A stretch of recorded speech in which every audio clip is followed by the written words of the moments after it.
रूस यूक्रेन युद्ध का आज 37वां दिन है, लेकिन इसकी धार कम होने की बजाय और तेज होती जा रही है। अब तो जेलेंस्की ने भी पुतिन को ललकार दिया है और यूक्रेन की फौज ने पहली बार रूस में घुसकर उसके एक शहर के तेल डिपो पर हमला बोलने का दावा किया है। सवाल है कि क्या यूक्रेन के हवाई हमले के पलटवार से रूस अब परमाणु हमला करेगा? क्या पुतिन अब बौखलाहट में सबसे खौफनाक फैसला करने वाले हैं? क्या दुनिया तीसरे विश्व युद्ध के मुहाने पर आ गई है? आज दंगल में बात इन्हीं मुद्दों पर करेंगे। सबसे पहले यह रिपोर्ट देखिए।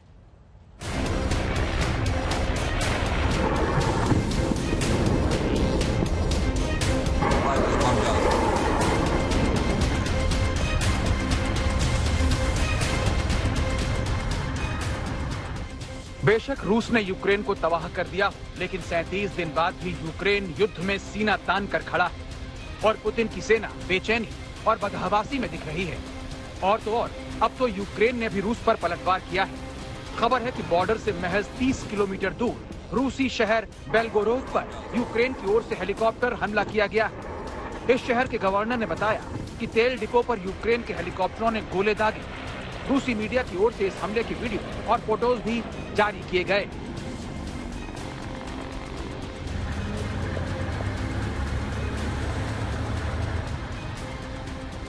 युद्ध के 37 दिन बाद भी कीव पर रूस का कब्जा नहीं हो पाया है और यूक्रेन हर हमले का जवाब दे रहा है।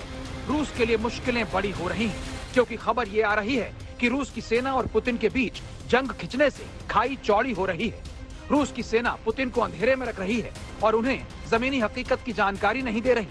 खबर यह भी है कि पुतिन ने अपने कई सलाहकारों को निकाल दिया है। कई सलाहकारों को पुतिन ने नजरबंद भी कर दिया है और इस खबर को सबसे ज्यादा फैलाने का काम अमेरिका की तरफ से हो रहा है। खुद राष्ट्रपति जो बाइडेन पुतिन और रूसी सेना के बीच अनबन की खबर को हवा दे रहे हैं। How badly is Vladimir Putin being misinformed by his advisors? That's an open question. There's a lot of speculation, but he seems to be, I'm not saying this with a certainty, he seems to be self-isolating, and there's some indication that he has fired or put under house arrest some of his advisors. But I don't want to put too much stock in that at this time because we don't have that much heart of it. यूं तो युद्ध काल में प्रचार तंत्र की रफ्तार तेज हो जाती है, लेकिन पुतिन और रूसी सेना के बीच तकरार की खबरें कई दिशाओं से सामने आ रही हैं। ब्रिटेन के खुफिया प्रमुख सर जर्मी फ्लेमिंग का दावा है कि यूक्रेन की सेना की ओर से रूसी सैनिकों को जोरदार प्रतिरोध का सामना करना पड़ रहा है। यूक्रेन के सैनिकों ने रणनीतिक रूप से अहम पूर्वोत्तर के शहर ट्रोस्टाइनेट्स पर फिर से कब्जा कर लिया है। रूसी सैनिक वहां से भाग रहे हैं और अपनी वर्दी तक छोड़े दे रहे हैं।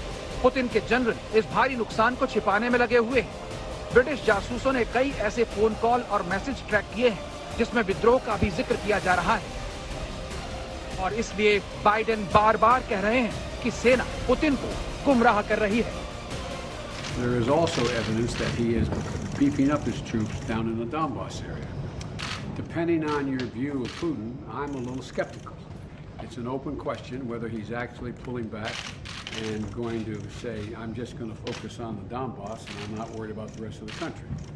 I'm a skeptic, but I don't have proof that in fact he is not going, he's taking a pause, doing all he can to use all the troops he has in the Donbass and continue to keep an eye on and try to move beyond the rest of the country. Don't know the answer, but it appears so far that he has not pulled all of the idea he's pulling all the troops out from around Kyiv and moving south. There's no evidence that he's done that.